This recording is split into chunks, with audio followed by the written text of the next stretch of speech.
और अब खबर सीधे आपकी जेब से जुड़ी हुई।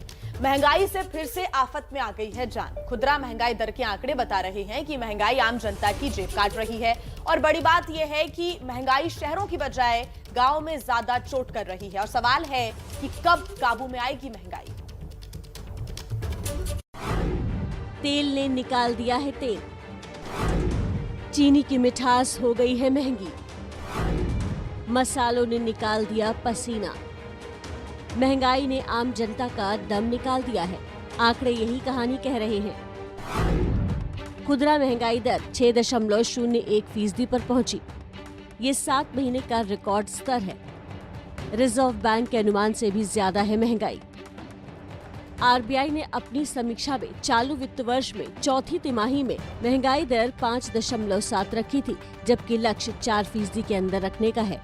एनएसओ यानी राष्ट्रीय सांख्यिकी कार्यालय के आंकड़ों के मुताबिक सबसे ज्यादा महंगाई हरियाणा में दर्ज की गई, तो जबकि सबसे कम महंगाई पंजाब में दर्ज की गई है।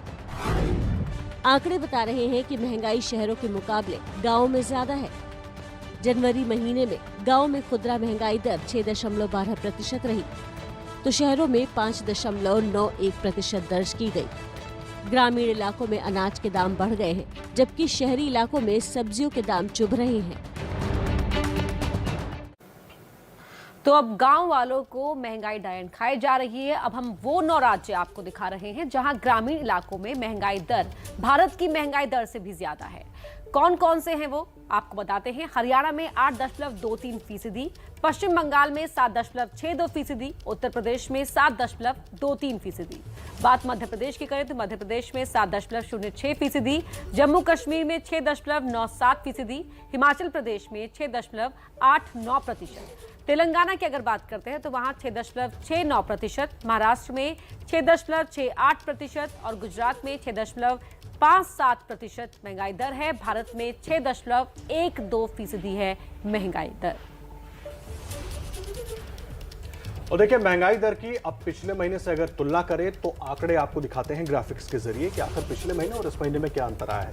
जनवरी 2022 में 6.01% महंगाई दर रही, जबकि पिछले महीने यानी दिसंबर 2021 में महंगाई दर 5.66% थी, यानी कि एक महीने में 0.35% की महंगाई बढ़ गई है। इसी तरह पिछले साल के आंकड़ों से अगर तुलना करें तो अब की 6.01% महंगाई के मुकाबले पिछले साल इसी महीने महंगाई दर 4.06% थी।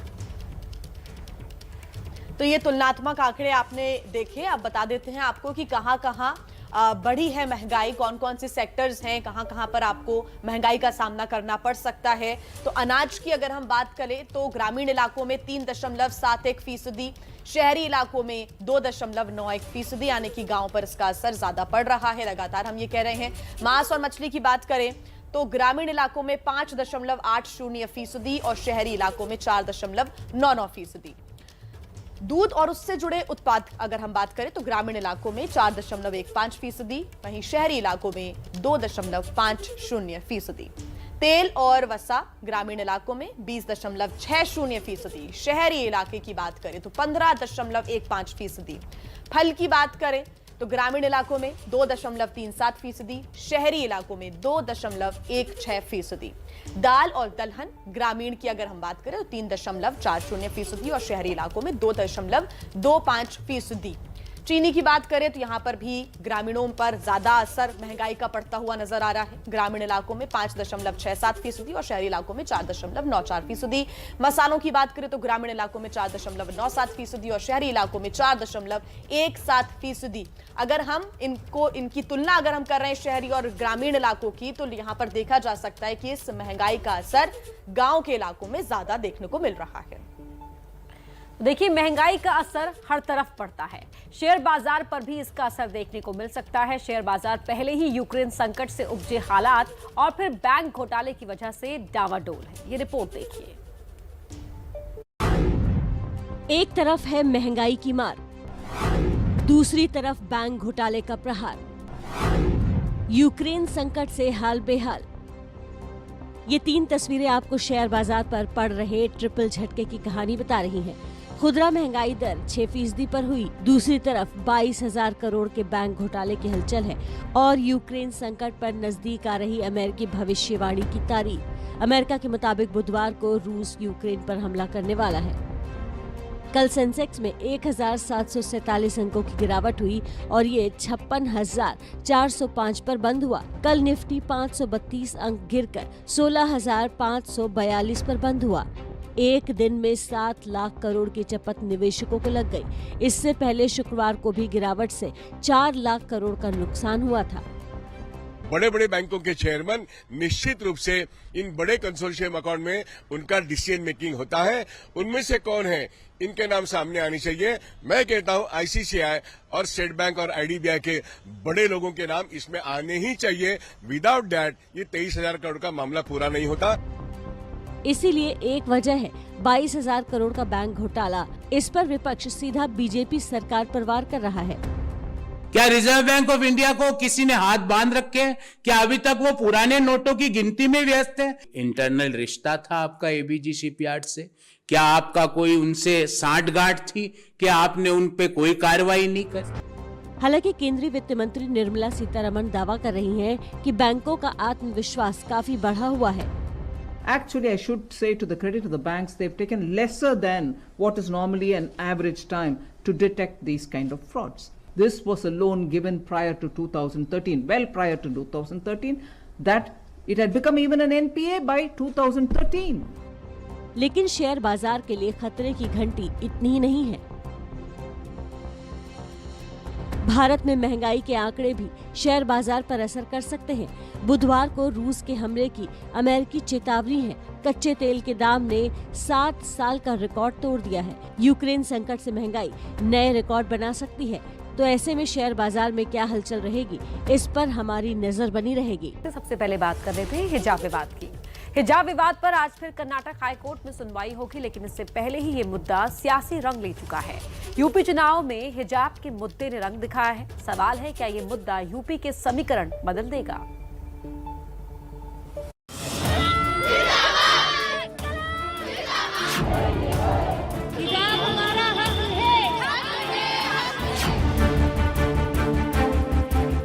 यूपी विधानसभा चुनाव के दूसरे चरण में मुस्लिम महिलाएं हिजाब पहनकर वोट करने आईं। हिजाब हमारा मुद्दा है, ये हमारे लिए बहुत वो रखता है, मायने रखता है। हिजाब से हम कहीं नहीं जाते। हिजाब जरूरी है हमें। हिजाब हमारे एक इस्लाम का यही चीज है, जो मेन चीज इस्लाम की है हमारी यही हिजाब ही है। नहीं, हिजाब ही है, हमें कोई हमारे लिए कोई प्रॉब्लम नहीं है। हम कुछ भी पहने, कुछ भी, किसी को कोई प्रॉब्लम नहीं होनी चाहिए। उत्तर प्रदेश में दूसरे चरण में मुस्लिम बेल्ट में वोटिंग थी, लेकिन अब 5 चरणों का चुनाव बाकी है। ऐसे में हिजाब बाकी जगहों पर बीजेपी को फायदा दे सकता है। यही वजह है कि उडुपी के स्कूल से निकले विवाद की गूंज अलीगढ़ मुस्लिम यूनिवर्सिटी में सुनाई दी। शिक्षण संस्थानों के जो रूल हैं, जैसे एयू में का रूल है कि ड्रेस कोड है, उस ड्रेस कोड को हिंदू भी पहनते हैं, वो तो मना नहीं करते कि शेरवानी क्यों पहने। किसी हिंदू ने कभी आज तक मना नहीं किया कि शेरवानी क्यों पहने। ऐसे ही कर्नाटक में या किसी स्कूल में, कॉलेज में जो शिक्षण संस्थान है उनका ड्रेस कोड है, उसके आधारित हमको ड्रेस कोड में जाना होगा। यदि हमको मजहबी पढ़ना है तो मदरसे में जाए। वहीं अलीगढ़ के धर्म समाज महाविद्यालय में छात्र बुर्का टोपी के खिलाफ प्रदर्शन पर उतर आए। प्रतिबंध लगाने के लिए ज्ञापन माननीय डॉक्टर महोदय जी को सौंपा है। और विद्यालय जो है, विद्यालय एक शिक्षा का मंदिर है और इसे किसी भी जाति धर्म विशेष से नहीं जोड़ा जाना चाहिए। वहीं हिजाब के मुद्दे पर एनडीए में भी अलग अलग सुर दिख रहे हैं। बीजेपी नेता तो करारा वार कर रहे हैं, पर बिहार के सीएम नीतीश हिजाब का समर्थन करते नजर आए। अब सब जो पहनता है एक तरह का पहनता है, लेकिन अब सिर के ऊपर कोई कुछ लगा देगा, अब कोई कहीं ये सब लगा लेता है, चंदन उंदन ये सब लगा लेता है, तो उस सब पर कुछ है। इसलिए हम लोगों की नजर में तो कोई खास बात नहीं। दूसरी तरफ देश के रक्षा मंत्री राजनाथ सिंह ने एबीपी न्यूज से खास बातचीत में सभी राजनीतिक दलों को संयम बरतने की अपील की है। मामला इस समय न्यायालय के विचाराधीन है। संयम बरते और न्यायालय के निर्णय की प्रतीक्षा करे विपक्ष, यह मैं अपील करना चाहता हूँ। इस बीच कर्नाटक हाईकोर्ट के मामले की सुनवाई आज फिर जारी रहेगी। आज कर्नाटक कोर्ट में दोपहर 2:30 बजे सुनवाई। कोर्ट की 3 सदस्यीय बेंच करेगी सुनवाई। हिजाब विवाद पर विरोध और समर्थन के बयानों में चुनाव के नफे नुकसान तोले जा रहे हैं और देखना होगा कि इसका चरण आगे के चुनाव पर क्या पड़ता है। देखिए, आरजेडी सुप्रीमो लालू यादव के लिए आज का दिन बेहद अहम है। आज चारा घोटाले के 5वें केस में लालू की किस्मत का फैसला होगा। डोरंडा कोषागार से अवैध निकासी में सजा हुई तो लालू को फिर से जेल जाना होगा। फैसला सुबह 11 बजे आएगा। चारा घोटाला केस में रांची की सीबीआई अदालत आज फैसला सुनाएगी। लालू केस के लिए रांची पहुंच चुके हैं। उनके साथ उनकी बेटी मीसा भी है। इन पर घोटाला करने का नहीं आरोप है। इन पर था कि जैसे जो कि घोटाला कर रहे थे उसको आप बचाने के लिए किए। जैसे श्याम बिहारी सिन्हा का सर्विस था, उसका एक्सटेंशन के लिए आया फाइल, तो उसको सीबीआई वाले ने लाया। इसी तरह अलग अलग तथ्यों को लेके आया है। पर कोर्ट ने किया 4 केस में गिल्ट हेल्ड किया, इनको सजा भी दी है। पर इसमें हम लोग पॉजिटिव सोच रहे हैं कि कल अच्छा रिजल्ट आना चाहिए। 1990 से 1995 के बीच डोरंटा ट्रेजरी से 139.35 करोड़ रुपए की अवैध निकासी हुई थी। ये चारा घोटाले का सबसे बड़ा मामला है। 1996 में दर्ज हुए इन केसों में 170 लोग आरोपी थे। 55 आरोपियों की मौत हो चुकी है। 7 आरोपी सरकारी गवाह बने। 2 आरोपियों ने दोष स्वीकार किया। 6 आरोपी अब तक फरार हैं। 99 आरोपियों पर फैसला आना बाकी है। क्या राजनीति का भी कोई असर पड़ा है इस पूरे मुद्दे पर? हमारे विचार से तो नहीं लगता कि कोई राजनीति का कुछ इस पर असर पड़ा होगा, क्योंकि कोर्ट का काम है जो भी एविडेंस, जो भी गवाह बोला है, जो दस्तावेज है, उसी पर अपना निर्णय लेना। चारा मामलों की सजा भुगत रहे लालू फिलहाल बेल पर हैं। रांची पहुंचकर लालू यादव ने कार्यकर्ताओं के साथ घर बैठक भी की, लेकिन आरजेडी और बिहार की राजनीति में आज के फैसले पर निगाह बनी हुई है। तो बिहार के पूर्व मुख्यमंत्री और RJD supremo Lalu Yadav CBI की विशेष अदालत में आज पेश होंगे।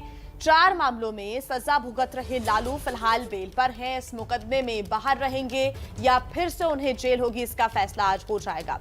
कौन कौन से मामले लालू पर हैं, आइए आपको हम ग्राफिक्स के जरिए बता देते हैं। चाईबासा केस, कोषागार से अवैध तरीके से 37.7 करोड़ रुपए निकले, इसके लिए दोषी करार हुए। 5 साल की सजा हुई, 25 लाख रुपए जुर्माना भी लगाया गया।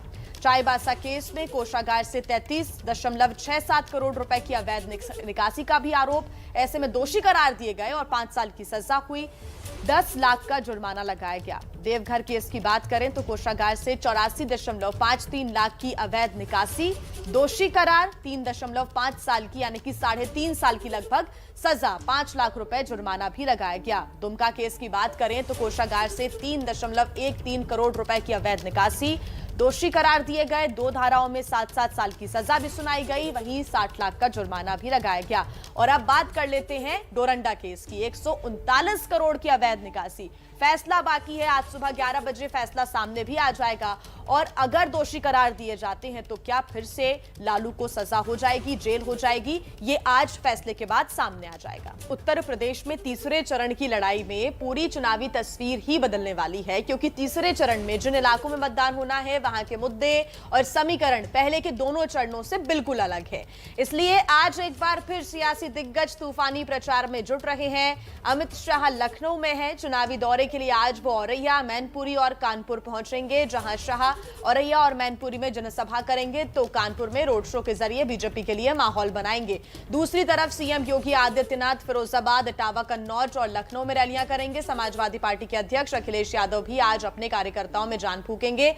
रायबरेली, फतेहपुर, जहानाबाद और मोरावा में कार्यकर्ताओं से मुलाकात करेंगे अखिलेश यादव। बात सियासत की। देखिए, पंजाब की सियासत में एक दूसरे पर वार पलटवार का सिलसिला रफ्तार पकड़ रहा है। जहां पंजाब के मुख्यमंत्री चरणजीत सिंह चन्नी का साफ कहना है कि पंजाब के सपने में भी केजरीवाल नहीं है। अरविंद केजरीवाल झूठे हैं जो अक्सर अपनी बातों से पलट जाते हैं। दूसरी तरफ भगवंत मान का कहना है कि चन्नी बौखला गए हैं। पंजाब में आम आदमी पार्टी की सरकार 2/3 बहुमत से बनेगी। इस चुनावी दंगल में कैप्टन अमरिंदर सिंह भी अपनी दावेदारी ठोक रहे हैं। उनका कहना है कि सीएम रहते जो काम किए उसके मुताबिक उनकी पार्टी की सरकार पंजाब में बनने जा रही है। कांग्रेस को अब पूर्व कांग्रेसी ही जवाब देंगे।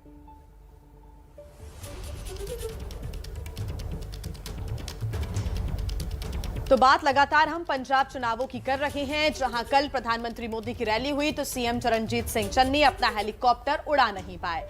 ऐसे में चन्नी ने किया है पलटवार। पंजाब की राजनीति के किरदारों पर क्या है चन्नी की राय, जाना एबीपी न्यूज संवाददाता जैनेंद्र ने। हमारे साथ खास बातचीत के लिए चन्नी साहब, आपको सीएम के तौर पे कम समय मिला, सीएम उम्मीदवार के तौर पे कम समय मिला, कितना कठिन है आपके लिए ये चुनाव, और क्या आपको लगता है कि समय कम मिला, आपको ज़्यादा मिलता तो थोड़ा और अच्छी स्थिति? एक पंजाबी में कहते हैं कि देखी चल रंगीलिया रंग करतार दे, मतलब ये परमात्मा की कृपा होती है और परमात्मा ही रास्ता देता है, और मुझे बहुत अच्छा रास्ता लोग दे रहे हैं और मैं पब्लिक का और परमात्मा का शुक्रगुजार हूँ। किस तरह का प्रेशर है आपके कंधों पर, क्योंकि कहा जा रहा है कि ये चुनाव सिर्फ चरणजीत सिंह चन्नी के भविष्य के लिए नहीं, कांग्रेस के भविष्य के लिहाज से बहुत महत्वपूर्ण चुनाव है। क्या प्रेशर है, कितनी कठिनाई महसूस हो रही है? मैं कोई कठिनाई नहीं मानता, मैं कोई प्रेशर नहीं मानता, मैं अपनी धुन में चलता हूँ और अपनी धुन में ही रहता हूँ और लोगों में हर समय रहता हूँ। लेकिन आप पर हमले काफ़ी हर तरफ से हो रहे हैं। आज प्रधानमंत्री की रैली हुई और उन्होंने कैप्टन अमरिंदर सिंह को जो हटाया गया उसका जिक्र करते हुए कहा कि कैप्टन साहब केंद्र सरकार के साथ मिलकर संविधान के हिसाब से काम कर रहे थे, लेकिन परिवार उनको रिमोट कंट्रोल से चलाना चाह रहा था और फिर उनको हटा दिया। जो प्रधानमंत्री ने टिप्पणी की और कहा है उन्होंने कि बीजेपी नवा पंजाब बनाएगी, भ्रष्टाचार माफिया इससे मुक्त करेगी। क्या रिप्लाई है आपका? उन्होंने ये भी, आज मैं चंडीगढ़ में था, मैंने होशियारपुर राहुल जी की रैली में आना था, मुझे उड़ने से रोक दिया गया और सारा दिन मेरा हवाई जहाज और हेलीकॉप्टर इन्होंने उड़ने नहीं दिया और मुझे कंपेयर नहीं करनी दी, सिर्फ इस नाम पे कि इस एरिया में प्रधानमंत्री आए हुए हैं और इसलिए आप वहाँ नहीं जा सकते। तो क्या मैं टेररिस्ट हूँ? क्या मैं आतंकवादी हूँ कि मुझे उस एरिया में नहीं जाने देना जहाँ प्रधानमंत्री जी आए हुए हैं? ये, और उन्होंने बोल भी दिया कि मुझे पठानकोट से उड़ने के लिए 2014 में रोका था, इसलिए अब उसी लिए, और फिरोजपुर में किसानों ने धरना दिया इसलिए। अगर तो मैं किसानों पे उस दिन गोलियां चला देता और लाठियां चला देता तो मैं ठीक था। अब हर तरह के हमले मेरे पे, तो लेकिन फिर भी मैं कहता हूं जिसको राखे साइयां मार सके ना कोई, जितने भी तू कर ले सितम हंस हंस के सहेंगे। लेकिन अगर ऐसे संबंध रहेंगे, अगर आप दोबारा सीएम बने और प्रधानमंत्री के साथ इस तरीके के संबंध रहेंगे तो फिर कैसे काम? ये टेम्परेरी फेस है, ये मुझे आगे आने से रोकने के लिए है। जब आ जाएंगे तो उनको भी एज प्राइम मिनिस्टर और ऊपर वाली सरकार को पंजाब के साथ और पंजाब को उनके साथ सही तरीके से चलना है, और हम आज भी चलते हैं। यानी राज्य के कामकाज में जो है ये चीजें आड़े नहीं आएंगी अगर आपको दोबारा? ये आड़े नहीं आएंगी, ये तो मुझे रोकने के लिए है, लेकिन लोग जिसको चाहेंगे वही आगे आ गए। पीएम ने जो कहा कैप्टन अमरिंदर सिंह को हटाए जाने को लेकर कि आप लोग कहते हैं कि वो बीजेपी के रिमोट कंट्रोल से चल रहे थे, प्रधानमंत्री का सवाल है कि क्या परिवार के रिमोट कंट्रोल से चलना चाहिए था कैप्टन को और उनको हटाया गया क्या इसीलिए? कैप्टन को अपने हिसाब से चलना चाहिए था, कैप्टन को पंजाब के लोगों के हिसाब से चलना चाहिए था, लोगों की अपेक्षाएं थी जो उनसे उस पर चलना चाहिए था। उनको पंजाब की पल्स समझकर जो समझते हैं उसके हिसाब से चलना चाहिए था। उन्होंने लोगों के काम नहीं किए, उन्होंने हर काम को रोका है। जो प्रॉमिस किए थे, जो कस्में उठाई थी, वो पूरे नहीं कर पाए और वो हमेशा बीजेपी के और अकालियों के साथ मिलकर चलते रहे, इसीलिए नुकसान हुआ है। ठीक है, अब आते हैं जो ज़मीन पे हमें नज़र आ रहा है कि कांग्रेस की टक्कर आम आदमी पार्टी से है, और आपके जो प्रमुख हैं अरविंद केजरीवाल, उन्होंने डेरा जमा लिया है आखिरी हफ्ते में पंजाब में, और वो कह रहे हैं कि आपके सपने में वो आ रहे हैं। क्या ये सच है? क्या आपके सपने में कौन आ रहे हैं? अरे लेकिन पंजाब के सपने में नहीं आने देंगे। ये बाहर से आकर जो कब्जा करना चाहते हैं पंजाब पे, ये होगा नहीं। पंजाबी इतने कमज़ोर नहीं हैं। हाँ, बाहर से लोग आते हैं, यहाँ काम करने आते हैं, कोई खेतों में काम करता है, कोई दुकानों में काम करता है, कोई छोटा बिजनेस करता है, आए वेलकम, लेकिन राज्य संभालने के लिए नहीं आने देंगे।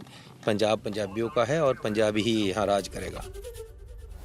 तो तीखा प्रहार किया है यहाँ सीएम चरणजीत सिंह चन्नी ने। पंजाब के सीएम चरणजीत सिंह चन्नी कांग्रेस का सीएम चेहरा है तो आम आदमी पार्टी का सीएम फेस है भगवंत मान। कांग्रेस लगातार आम आदमी पार्टी पर वार कर रही है तो मान ने चन्नी, सिद्धू और कांग्रेस पर करारा प्रहार किया है। क्या कहा मान ने, आइए देखते हैं। आम आदमी पार्टी के पंजाब के सीएम उम्मीदवार हैं भगवंत मान और इस वक्त लगातार वो प्रचार प्रसार कर रहे हैं। उनसे बात करने की कोशिश करते हैं। भगवंत जी, आप प्रचार तो कर ही रहे हैं, तमाम पार्टी के बड़े बड़े नेता भी आ रहे हैं। कल प्रियंका गांधी आई थी, वो कह रही थी कि आप तो संघ से निकली पार्टी हैं, आरएसएस की पार्टी है। उनको बोलने दो, पंजाब के मुद्दे में के बारे में कोई बोलते नहीं। आप प्रियंका गांधी जी का भाषण सुनो, अहमद शाह जी का भाषण सुनो, आप चन्नी जी का भाषण सुनो, आप सिद्धू जी का भाषण सुनो। 20 मिनट जब अगर बोलते हैं 18 मिनट केजरीवाल भगवंत मान, केजरीवाल भगवंत मान। हमने क्या बुरा कर दिया पंजाब का? हम स्कूलों की बात करते हैं, हम अस्पतालों की बात करते हैं, सस्ती बिजली की बात करते हैं, तो बेरोजगारी दूर करने की बात करते हैं। तो इनके पास पहले सरकार रही है, ये बदलाव क्यों कहते हैं? कांग्रेस की तो सरकार ही थी 5 साल, आप कहते हैं बदलाव। बदलाव मीन्स भगवंत मान, बदलाव मीन्स केजरीवाल। लेकिन सर सिद्धू साहब तो आज बोलते बोलते इतना बोल गए कि नंगा खड़ा कर देंगे केजरीवाल को चौराहे पर, नहीं तो राजनीति छोड़ दूंगा, ऐसा बोला है। ऐसी भाषा उनको मुबारक हो, हम ऐसी भाषा नहीं करते, हम तो आम लोगों से बात करते। राहुल गांधी भी आए थे, अमित शाह भी कल आए थे। अमित शाह ने कहा कि उस शराब में डुबो दिया दिल्ली को और यहाँ शराब छुड़ाने की बात करते हैं, नशा छुड़ाने की बात करते हैं। ये अमित शाह जी जो पहले भी दिल्ली में नफरत की राजनीति करते रहे, 2020 में हम मोहल्ला क्लिनिक की, स्कूलों की, अस्पतालों की बात करते थे, ये करते थे शाहीन बाग, हिंदू मुस्लिम मंदिर मस्जिद। तो लोगों ने बता दिया कि 2020 में इन्होंने नहीं बताया कि अब की बार कितनी पार, क्योंकि उनको पता था अब की बार सिर्फ जमुना पार। तो भगवंत मान के लिए लड़ाई अब आसान हो गई है चन्नी का नाम सामने आने से, या सिद्धू होते तो मुकाबला कड़ा होता? क्या लगता है? मैं उनसे लड़ाई या कोई मुकाबला नहीं कर रहा हूँ, कोई कुश्ती नहीं हो रही। मेरी मुकाबला तो इनको, इनके चूल्हों की आग बचाना, रोजगार देना, बुजुर्गों का इलाज कराना, सस्ती बिजली देना, और जो ब्रेन ड्रेन हो रहा है, बाहर जा रहे हैं हमारा युवा, उनको रोकना, इंडस्ट्री को वापस लाना, खेती को जो है लाहेबंद धंधा बनाना। चन्नी साहब ने यह भी कहा है सर कि धुरी से खुद अरविंद केजरीवाल आपको हराने में लगे हैं, कम से कम 20,000 वोट से हराएंगे। वो नहीं चाहते कि आप मुख्यमंत्री रहे, खुद बनना चाहते। चन्नी साहब अपनी दोनों सीटें बचा लें, मैं शर्त लगा के कहता हूँ एबीपी पे कि चन्नी साहब दोनों सीटें हार रहे हैं। लगातार बात पंजाब की सियासत की कर रहे हैं। देखिए, पंजाब चुनाव में पूर्व मुख्यमंत्री कैप्टन अमरिंदर सिंह भी अपनी दावेदारी ठोक रहे हैं। उनका दावा है कि इस बार एनडीए की सरकार बनने जा रही है। आपको दिखाते हैं एबीपी न्यूज से खास बातचीत में क्या कुछ कहा कैप्टन अमरिंदर सिंह ने। ਪੰਜਾਬ ਦੇ ਸਾਬਕਾ ਮੁੱਖ ਮੰਤਰੀ ਕੈਪਟਨ ਅਮਰਿੰਦਰ ਸਿੰਘ ਇਸ ਵਕਤ ਮੇਰੇ ਨਾਲ ਨੇ। ਪ੍ਰਧਾਨ ਮੰਤਰੀ ਨਰਿੰਦਰ ਮੋਦੀ ਦੀ ਰੈਲੀ ਖਤਮ ਹੋ ਚੁੱਕੀ ਹੈ। ਕੈਪਟਨ ਸਾਹਿਬ, ਅੱਜ ਐਨਡੀਏ ਅਲਾਈਅੰਸ ਦੇ ਬਹੁਮਤ ਦਾ ਦਾਵਾ ਨਰਿੰਦਰ ਮੋਦੀ ਵੱਲੋਂ ਕੀਤਾ ਗਿਆ। ਜ਼ਮੀਨ ਦੇ ਜਦੋਂ ਹਾਲਾਤ ਦੇਖਦੇ ਹਾਂ ਤਾਂ ਕਿਸ ਤਰ੍ਹਾਂ ਦਾ ਲੱਗ ਰਿਹਾ ਹੈਗਾ? ਬਹੁਤ ਵਧੀਆ ਲੱਗ ਰਿਹਾ। ਪਤਾ ਨਹੀਂ ਕਿਸ ਨੂੰ ਤੁਹਾਨੂੰ ਬਾਰ-ਬਾਰ ਇਹ ਸਵਾਲ ਕਰਦੇ ਹੋ ਸ਼ੱਕ ਹੈ। ਮੈਂ ਸਾਰੇ ਪੰਜਾਬ 'ਚ ਘੁੰਮ ਆਇਆ। ਮੋਦੀ ਸਾਹਿਬ ਹੁਣ ਘੁੰਮਣ ਲੱਗ ਗਏ ਨੇ, ਹੋਮ ਮਿਨਿਸਟਰ ਘੁੰਮ ਰਹੇ ਨੇ, ਢੀਂਡਸਾ ਸਾਹਿਬ ਘੁੰਮ ਰਹੇ ਨੇ, ਸਾਰਾ ਪੰਜਾਬ ਤਾਂ ਨਾਲ ਤੁਰਿਆ ਹੋਇਆ ਸਾਡੇ। ਸੋ ਸ਼ੱਕ ਕਿਉਂ ਕਿਸੇ ਦੇ ਹੋਣਾ ਚਾਹੀਦਾ? ਜਦੋਂ ਸਰਵੇ ਦੇਖ ਰਹੇ ਜਿਹੜੀ ਹੈ ਸਰਵੇ ਕਿਹਦੀ ਸਰਵੇ ਤਾਂ ਬਣਾਈਆਂ ਜਾਂਦੀਆਂ ਨੇ।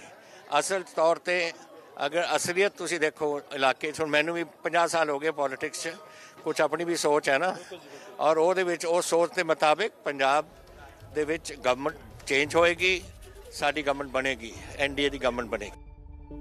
तो हर चीज की जांच होगी अगर सरकार बनी तो, ऐसा कहना रहा अमरिंदर सिंह का।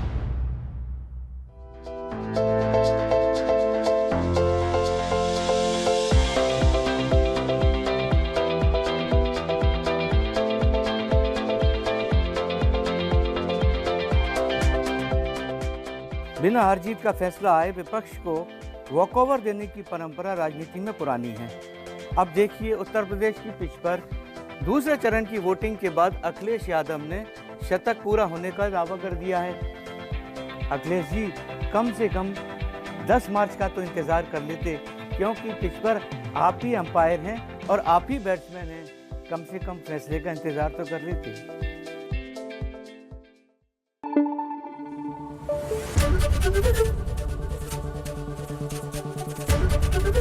एबीपी न्यूज आपको रखे आगे।